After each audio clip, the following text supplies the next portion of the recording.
Hey everybody.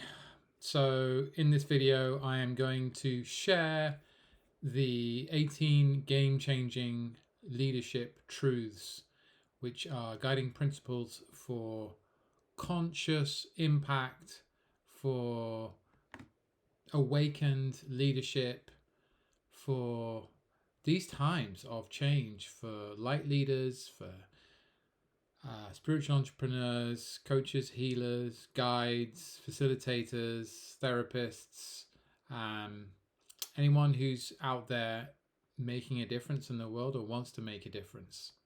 So, without further ado, let's get on. And by the way, my name is Jody Dean, and I help you navigate your spiritual awakening process, embody your soul purpose, and express yourself authentically. All right, let's go. So, the first one of these is be self-aware. Know thyself, said Socrates. Knowing who you are within yourself, but without being so inward looking that you lose sight of everything around you. That is critical for enlightened leadership, and with awareness comes knowledge, and with knowledge comes understanding.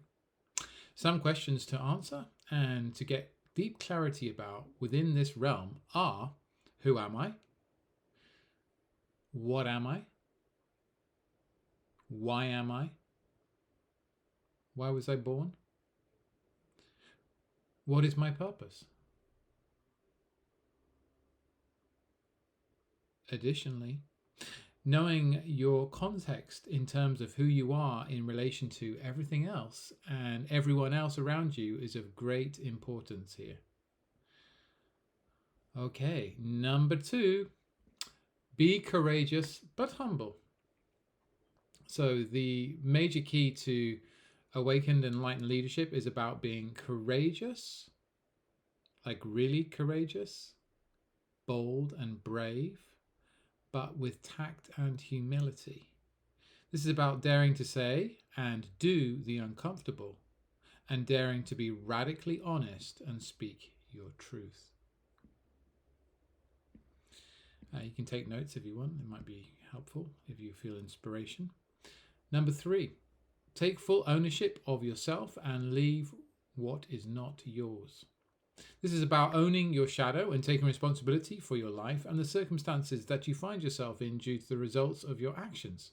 It's about being ready and willing to do the inner work to look at so-called bad habits and toxic patterns of behavior. It's about taking ownership of mistakes and correcting them, not protecting them. But also developing the discernment to know what's yours and what's not. Shouldering what's not yours weighs you down and slows you down. Don't take on unnecessary burdens. Number 4, be in the body yet free of it. This is about being grounded with balance in the body, not being so identified with the physical body that you feel so bound and deeply attached to it within the 3D physical plane that there is no space beyond it with your awareness. This is also about being in the world but not of the world. So this kind of body attachment and everything, I'm just my body and everything else, right? This is about like this need to disidentify with just full identification with the body, and actually, but at the same time be grounded and balanced within the body. So it's a tricky one, an interesting one. It's also about being in the world but not of the world, and valuing your health and vitality so you are able to cultivate energy to do whatever it takes and deal with all that life and leadership throws at you. This is also because total body identification creates levels of fear which feed the ego and its inherent yet ultimately illusory attachment-based needs. Number 5, be unapologetic and joyful all at the same time, yet simultaneously mindful of others' potentially less than joyful state of being. This is about being anchored in the frequency of joy and benevolence, and therefore being a leader who inspires others in your presence.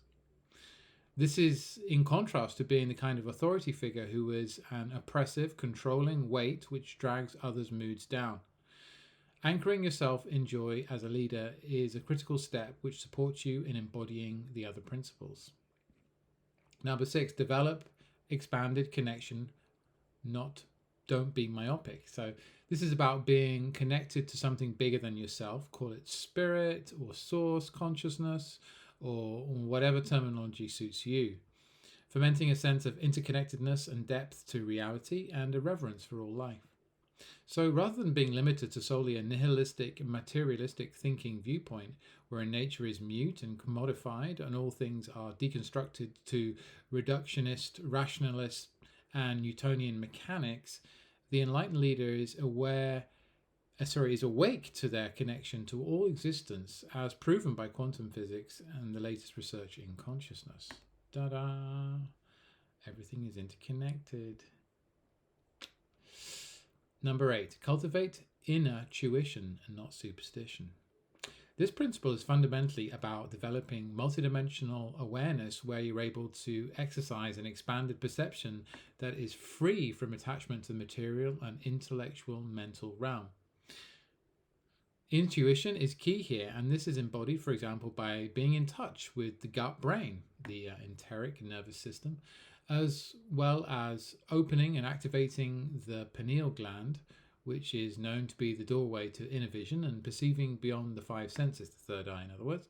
When these intuitive faculties are so engaged, you are much less likely to be deceived or tricked, as you are enabled to more easily see beyond the veil.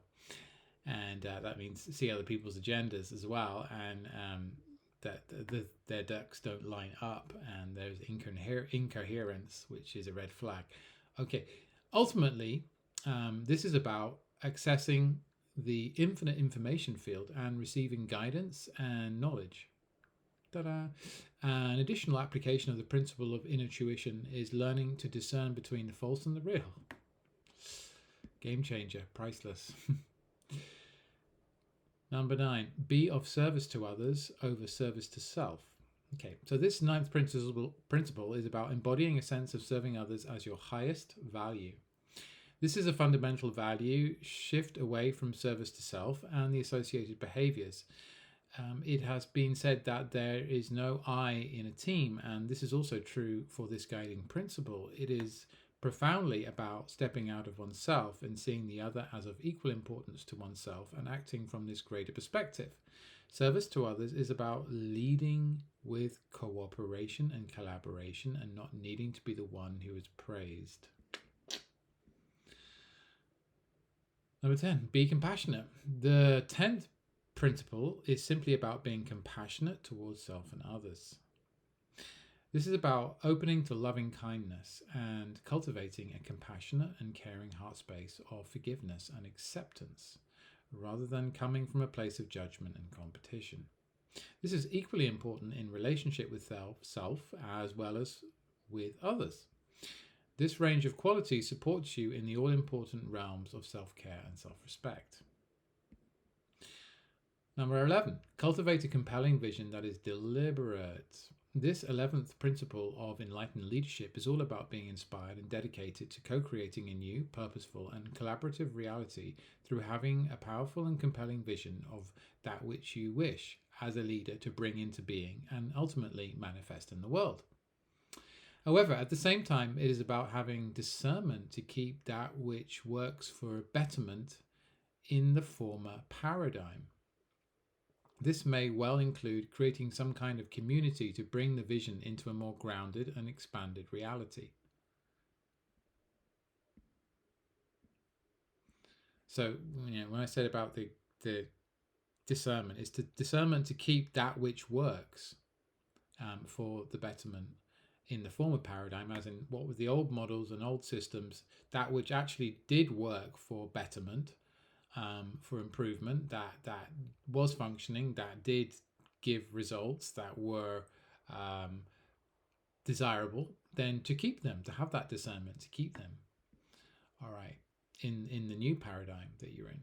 Okay, so number 12, be adaptable in your behaviors, but immovably rooted in your values. So this principle of adaptability is on the surface about being water, not stone, being fluid and not fixed, However, there is a major distinction with this one, as whilst it is about being flexible in one's mind and approach to challenges, it is also about being solid in one's principles and highest standards. Therefore, whilst being about cultivating agility, being collaborative and approachable in your modus operandi, it is concurrently about being steadfast in your convictions. Standing in your values. Number 13, energy of appreciation, not negation. This is wholly about developing profound appreciation for self and others. Appreciating and giving thanks for your and others' gifts is of profound importance here too, as well as celebrating yours and others' achievements, however small, rather than looking for and finding faults, especially in others. Recognize your own gifts and the treasure you have inside, and find gratitude in the small things, and see the gifts that others share and celebrate them. Number 14, be curious. Curiosity is a keystone to conscious leadership and never wrong. This is very much about mastering the habit of always asking questions and questioning the questions that you have. This is because the higher the quality of the questions asked, the more revealing the answers will be. One brilliant question can bring a lightning bolt of clarity that, like a Zen stick on the head, can transform the consciousness in a moment and change the perception of a challenge into a profound opportunity in an instant. The most daring inquisitiveness can bring about the greatest discovery, which means expanded awareness and new knowledge, providing clarity that brings more informed choices and ultimately can lead to faster decision making and higher coherence. 15, lean into deep listening, but don't forget yourself. This is really about opening to really hear, listen, and learn from others. This is a skill to fine-tune as you lean into holding the space of consideration for another, whilst staying grounded and rooted in your truth, in your power, and your core values. This is about maintaining the frame that you don't have to agree with someone's point of view, even though you give them your deepest attention and presence. Whether they're clients, colleagues, team members, superiors, friends, family, or significant others, they'll shine brighter and feel seen and respected in the way only a truly conscious leader can do when you share this gift with them. The key is to stay deeply centered in yourself, and whilst you open to another's viewpoint and experience. Impactful leaders listen deeply. Okay, 16. Specialize in self-care, and that doesn't mean ice cream.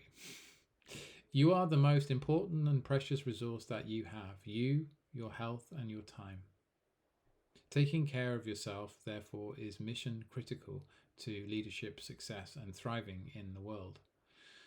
Burnout kills countless well-intentioned projects, partnerships, and plans.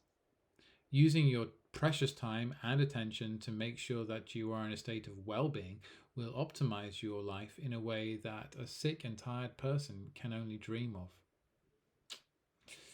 Self-care means wielding your health, your energy, and your time well.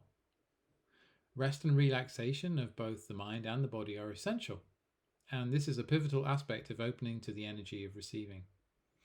There are levels and levels to this, and so starting your optimized self-care journey now will pay dividends down the line in ways you can only imagine at this point. Taking a fully holistic mind, body, spirit approach will make sure that you don't get stressed and run out of energy and motivation, which is the primary driver of burnout. Number 17, cultivate a growth mindset and reach for the peak, but don't beat yourself up if you fall. Lapsing and settling can happen. Don't sweat it, just pick yourself up. This is about developing a mindset of constantly, never-endingly improving what you're doing to get better and better and ultimately be the best at what you do, because who in their right mind, essence, and soul doesn't want to reach the top in their field? It's evolution. This is about care, having enough care to care enough that you want to be at your peak and be the best, so that you model the best way, approach, methodologies, and strategies, and therefore are more of a force for good and make a deeper impact, whilst at the same time causing the least harm, issues, and problems for others now and in the future. Oh, there's a long, lengthy sentence. Okay, always be learning new things. This is about applying the principles of human potential philosophy to all areas of your life. Huzzah. And finally, number 18, surround yourself with greatness and genius. Your mindset, frequency, and state are analogous to the 5 people you spend the most time with. Embedding yourself within a conscious, connected peer community of learning and growing leaders, visionaries, and change makers is critical to maintaining your success momentum and up-leveling your reality and leadership game. Applying this principle alone will go a long way to helping you start to embody some of the other key principles above. Get yourself mentors who you admire and who continually inspire you to reach higher and awaken your mastery. Being immersed amongst other bright lights will only ignite your genius further and encourage you to reach higher and unleash your power in a way that you never would be able to do without the support, togetherness, and accountability that a tribe of greatness and team of mentors provides. So there we go. Thank you for listening. I hope you found these principles helpful and insightful. And if you do choose to apply them in your life and business and work, then I'd love to know how it all goes and what experiences and results you come across. Let me know in the comments, and feel free to reach out to also to share the video with anyone you feel would resonate. And if you enjoyed the video, then please like. And if you would like to activate your vision and step into your highest potential and get help with embodying your soul purpose or being more impactful in your reality, in your business, in your life, and everything else, then do go ahead and book a 20-minute call while they're still available, gifted free calls with me, and we can have a chat and get that vision activated for you, and of course get you some clarity around any challenges you're currently facing, and help you move forward to the next steps and get some momentum going in your life and in your reality, so that you can get to your destination quicker, or with a smile on your face, with love in your heart, and with joy in your being, fulfilled and aligned with who you really are, without apology, authentically you, being you. This is love. Okay. Thank you so much for watching, and see you in the next video. Bye for now.